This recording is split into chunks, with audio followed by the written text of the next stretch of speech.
ici, la fonction de sommation va faire une sommation par ligne. Donc, la fonction de sommation va être appliquée par ligne, comme on le fait directement dans Excel quand vous écrivez une somme sur une ligne. Ça va vous faire la somme de tous les éléments qui se trouvent donc sur cette ligne-là.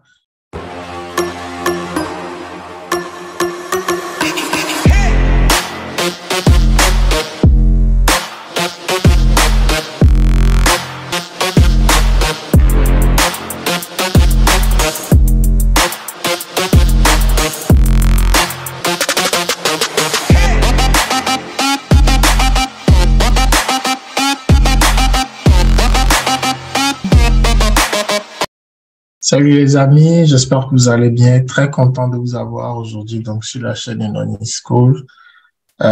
Toujours un plaisir de vous avoir. Merci beaucoup pour la force que vous vous donnez, pour le support. Si c'est la première fois que vous êtes sur la chaîne, abonnez-vous donc. N'hésitez pas à cliquer sur la cloche de notification et puis partagez avec vos amis, laissez des commentaires. Ça me fait toujours un plaisir de lire vos commentaires et puis vos retours d'expérience par rapport à ce que vous apprenez donc sur la chaîne. Alors aujourd'hui nous allons donc continuer notre série donc de lundi du DAX. Donc aujourd'hui nous allons voir le numéro 2. Donc la série lundi du DAX est une idée que j'ai eue cette année de pouvoir passer à travers toutes les fonctions de DAX dans Power BI et puis de pouvoir vous montrer comment on utilise ces fonctions-là concrètement avec des exemples très simples et puis de montrer la différence entre ces fonctions-là. Alors, aujourd'hui, les deux fonctions qu'on va voir, donc c'est la fonction SUM et la fonction SUMX. Alors, on va rentrer dans le vif du sujet. Toujours ma maman qui vous remercie de me soutenir, sa photo en bas. Un clin d'œil à elle. Pour ceux qui ne savent pas, Enoni School veut dire l'école de ma mère. Enoni, en Evé, Minan, au Togo, ça veut dire ma mère. C'est une chaîne en dédicace à la fois à l'éducation que j'ai eue de ma mère. Alors, on va aller directement dans Power BI. Dans Power BI, nous avons ici un data source qui est constitué donc des commandes donc numéro de commande, l'item qui a été commandé, le produit qui a été commandé, la quantité commandée, ainsi que le prix et le discount, le prix unitaire et le rabais qui a été accordé donc sur cette vente-là. Alors, ce qu'on va essayer de faire ici, on va essayer de calculer avec les fonctions SUM le total donc des ventes total après réduction, donc des ventes qui ont été donc achetées. Alors pour ce faire, on va utiliser la fonction SUM et la fonction. D'abord, on va commencer par la fonction SUMX. Alors pour comprendre le fonctionnement de la fonction SUMX, vous pouvez juste aller directement sur Google et puis taper SUM DAX. Vous allez avoir la fonction SUM et la fonction SUMX. On commence par la fonction SUMX parce que ça fonctionne à peu près comme dans Excel, la fonction SUM dans Excel. C'est-à-dire que ici, la fonction de sommation va faire une sommation par ligne. Donc, la fonction de sommation va être appliquée par ligne, comme on le fait directement dans Excel quand vous écrivez une somme sur une ligne. Ça va vous faire la somme de tous les éléments qui se trouvent donc sur cette ligne-là. Et puis après, vous n'avez qu'à dupliquer dans le côté droit de la formule pour pouvoir répéter sur les autres lignes. Donc, c'est exactement ce que fait cette fonction-là. Et souvent, il y a des fonctions dans le DAX qui vont être terminées par X, max, max X, min, min X, sum, sum X. Le X, au fait, il faudrait que ça vous fasse penser à Excel. Comment est-ce que la fonction fonctionne au niveau de Excel? C'est-à-dire que ligne par ligne, comme les fonctions, on travaille ligne par ligne dans Excel, c'est exactement le même principe, mais qui est ramené dans Power BI. Contrairement donc à la fonction SUM sans le X, qui lui va faire donc toutes les sommes de toute la colonne. Donc, c'est comme si vous faisiez la somme par colonne dans Excel. Donc, vous avez les éléments dans la colonne et vous avez le total à la fin. Comme pour une facture, le total à la fin, c'est exactement ce que fait donc la somme SUM sans le X dans Power BI. On va commencer par la somme X. Donc, on va aller dans Power BI et on va créer donc une nouvelle mesure. OK? On va d'abord créer une nouvelle mesure. Donc, la mesure, on va l'appeler total des ventes. Alors, total des ventes va être égal à quoi? Ici, vous avez la quantité multipliée par le prix multiplié par 1 moins le rabais. Donc, 1 moins le rabais pour pouvoir appliquer le rabais. Donc, on va aller donc utiliser la fonction somme X. Quand vous cliquez somme X, vous ouvrez la parenthèse, automatiquement, il vous donne une explication de comment la fonction fonctionne. Il faut avoir un tableau dans la première partie. Ça prend euh, deux éléments, le nom du tableau et l'expression qu'on veut calculer. Donc, ça va retourner la somme de l'expression pour chaque ligne de la table. Donc, ici, la table, c'est la table order. Donc, la table ici, entre crochets, entre guillemets, order, on fait virgule. Et là, maintenant, de cette table, on va faire la quantité. Donc, ici, la quantité multipliée, donc l'étoile, par le prix. Voilà.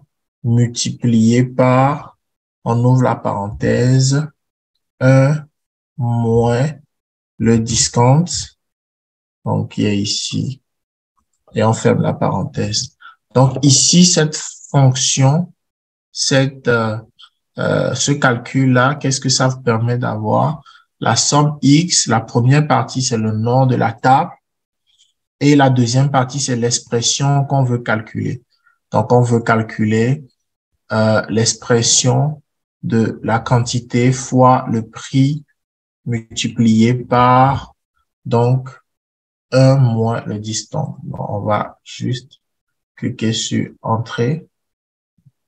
Donc, vous allez voir une nouvelle mesure qui est créée ici, qu'on va pouvoir utiliser. On ramène la mesure ici, qui nous donne donc le total donc des ventes après donc la réduction. OK? On peut formater, on peut aller formater puisque ici, quand on met la souris, il y a trop de chiffres après la virgule. On peut lui dire de mettre juste 2 éléments après la virgule. Bon, ça l'a pas fait. On va faire ça.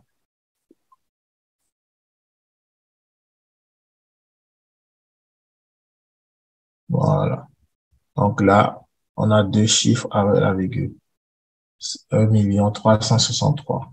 Donc ça, c'est l'utilisation donc de somme X. Vous voyez, c'est pas une nouvelle colonne, mais c'est une mesure. Maintenant, pour pouvoir utiliser somme, nous avons besoin donc de créer une colonne, puisque si vous vous rappelez, somme, lui, va utiliser donc une colonne pour pouvoir faire le total de la colonne. Donc, étant donné que ici, nous n'avons pas une colonne qui permet donc d'avoir le total, on va d'abord calculer une colonne, créer une nouvelle colonne qui va prendre en compte le total, la vente totale. Donc, cette colonne-là, on va créer ici une nouvelle colonne dans la table. On va l'appeler vente nette. Et la colonne vente nette sera égale donc à la quantité multipliée par le prix multiplié par 1 moins le discount. OK? Et ici, comme c'est une colonne, on peut juste faire entrer et vous voyez, ça nous crée automatiquement une nouvelle colonne. Maintenant, avec cette colonne maintenant, on peut utiliser la fonction somme pour que cette colonne-là puisse être sommée. Mais déjà, ce que vous allez remarquer, c'est que si on ramène cette nouvelle colonne dans notre graphique, ici dans Power BI, on a exactement le même total que notre, je vais juste mettre on a le même total que notre calcul, notre mesure qu'on a fait avec somme X. OK? Donc là, je suis juste en train d'arranger. Donc, vous voyez ici, on a 1 363 1 363. Donc, maintenant, on peut maintenant utiliser la fonction somme étant donné qu'on a une colonne des ventes nettes. On peut maintenant créer donc une mesure basée donc sur les ventes nettes. Donc, nouvelle mesure. Donc, total vente basée sur la colonne. Donc, on va juste mettre somme, la fonction somme, et la fonction somme va aller chercher, donc, au niveau des commandes, les ventes nettes, comme ça. OK? On fait valider et on a le total des ventes colonnes. Donc, étant donné on fait donc la somme des ventes colonnes, donc ça me permet donc d'avoir ici dans le graphe, si vous voyez ici, on peut ajouter ici total vente et total vente aussi est égal donc aux autres ventes que nous avons calculées. Alors maintenant, une question se pose, une question se pose lorsque on a plein d'options comme ça, c'est de savoir est-ce qu'il est mieux d'utiliser somme ou d'utiliser somme X. Donc, moi, par défaut, sans forcément connaître tous les aboutissants, je pourrais dire que somme, donc utiliser somme, toujours la fonction, ou somme x est toujours mieux.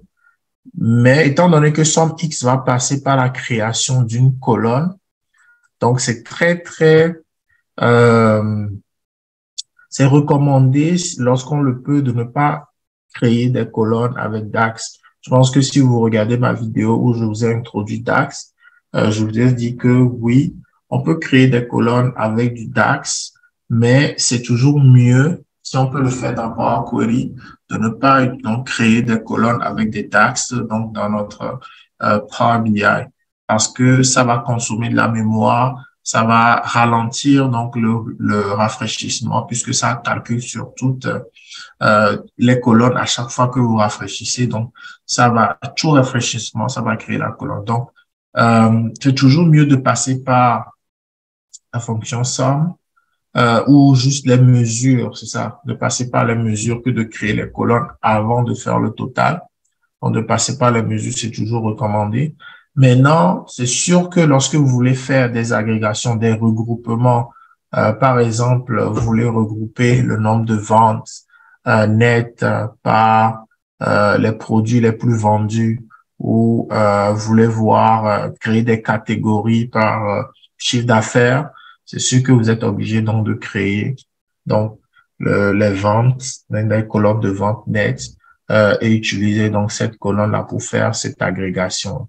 Donc, dans ce cas, vous êtes obligé de créer donc la colonne de vente nette pour pouvoir donc utiliser la somme pour faire le total et créer donc des agrégations par catégorie. Donc, voilà ce qui met fin donc à ce lundi donc du DAX numéro 2. Prochain rendez-vous la semaine prochaine. N'oubliez pas de partager avec vos amis, de vous abonner, de cliquer sur la cloche de notification et que Dieu vous bénisse. Prenez bien soin de vous. À très bientôt. Allez, ciao. Bye.